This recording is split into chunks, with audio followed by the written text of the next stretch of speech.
8.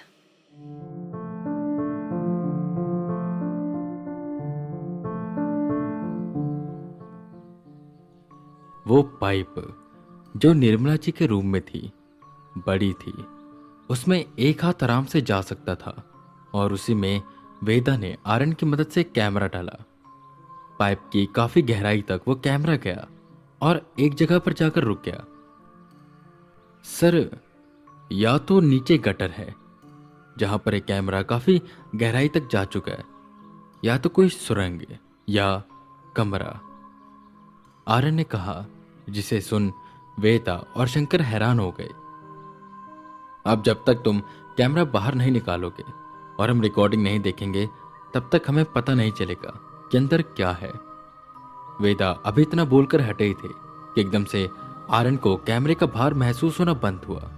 उसने जल्दी से रस्सी खींची और उसके हाथ में आई कटी हुई रस्सी और उसका कैमरा अंदर ही रह गया। सर, ये क्या हुआ? ये किसका काम हो सकता है? कहीं चूहे ने तो नहीं काट दिया इसे? उसने पूछा, जिस पर वेदा उस कटी रस्सी का वो हिस्सा पकड़ते हैं और कहते हैं, नहीं आर्यन, ये किसी चूहे का काम नहीं, किसी शैतान का काम है। देखो, एक बार में रस्सी काट दी गई है। अगर चूहे ने काटा होता तो कुतरने के निशान होते और थोड़ी देर लगती। नीचे कुछ ना कुछ तो जरूर है और इसका पता हमें जल्द से जल्द लगाना होगा। वेदा उठते हुए बोले। अनुज में काफी सुधार आ गया था।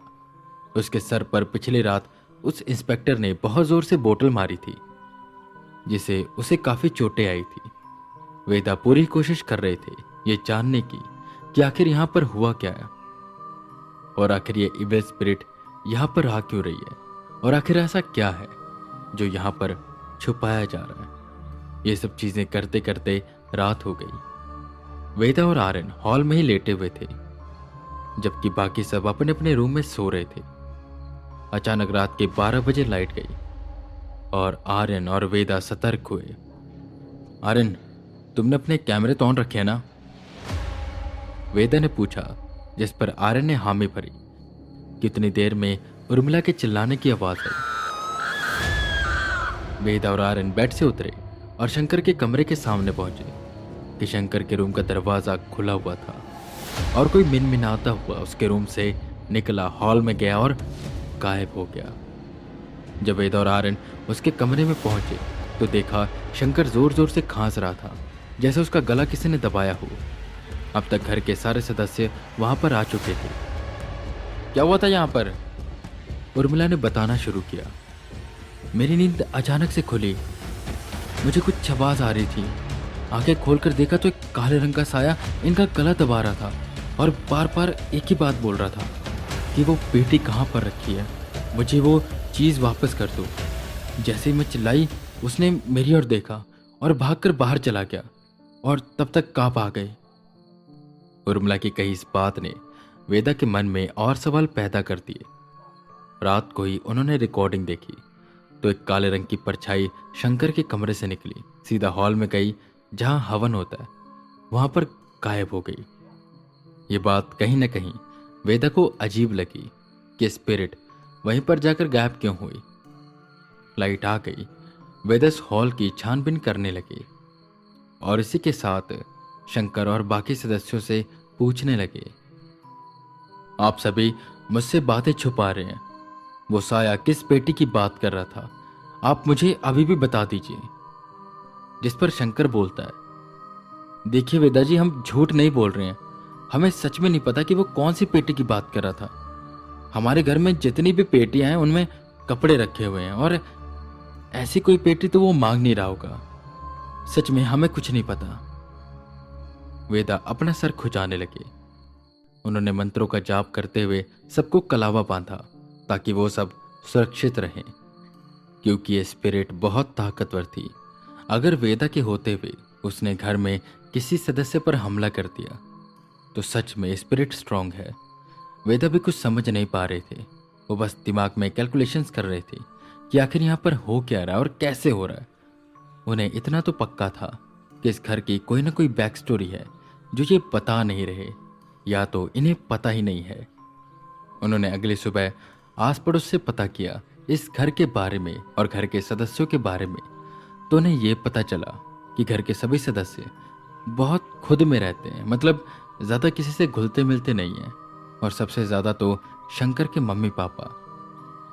थोड़ा और डीप जाने पर उन्हें उसी शहर में उनके एक रिश्तेदार मिले, जिससे वेदा को शर्मा फैमिली के काफ़ी राज पता चले।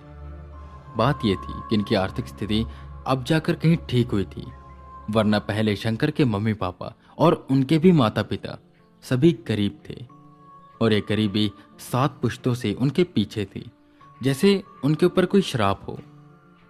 और ये श्राप अब जाकर कहीं खत्म हुआ। रातों रात दीनानाथ जी की जैसे लॉटरी लग गई। कुछ महीनों में घर बनवा लिया, बढ़िया जिंदगी जीने लगे और जमीनें भी खरीद ली। बच्चे बड़े हुए और उनका कारोबार और नौकरी भी अच्छी चल रही, मतलब सब कुछ सही हो गया था। वेदा और आर्यन अब काफी चीजें जान चुके थे। सर, आपको क्या लगता है क्या है यहां पर?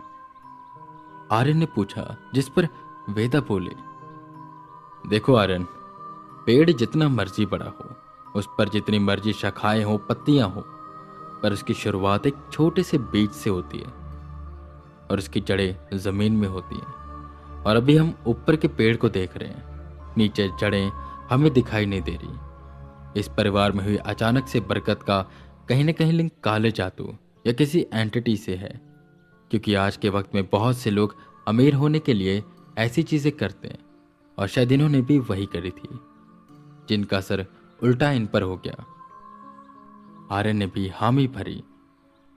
सर, मुझे क्या लगता है कि इस पेड़ की जड़ें कहीं न कहीं उस हवन वाली जगह के नीचे है, क्योंकि शंकर ने बताया था जब भी हवन होगा उसी जगह पर होगा। और सर, वो साया भी वहीं पर जाकर गायब हो गया था, और उसके ऊपर से सर वो ओपन पाइप। मुझे तो लगता है कि इस जगह के नीचे कुछ ना कुछ तो है, जिसका लिंक उस ओपन पाइप और एंटिटी से है। वेदा का दिमाग एकदम से चलने लगा। हाँ आर्यन, तुम सही कह रहे हो, ये बात मेरे दिमाग में क्यों नहीं आई? आओ जल्दी से चलते हैं। वो दोनों नीचे हॉल में आए, जहां पर वो हवन स्थल था। सब चीजें वैसे की वैसी रखी हुई थी, जिसे वेदा और आर्यन ने मिलकर साफ किया, और फिर उसके नीचे रखा मैट हटाया, जो कि काफी बड़ा था।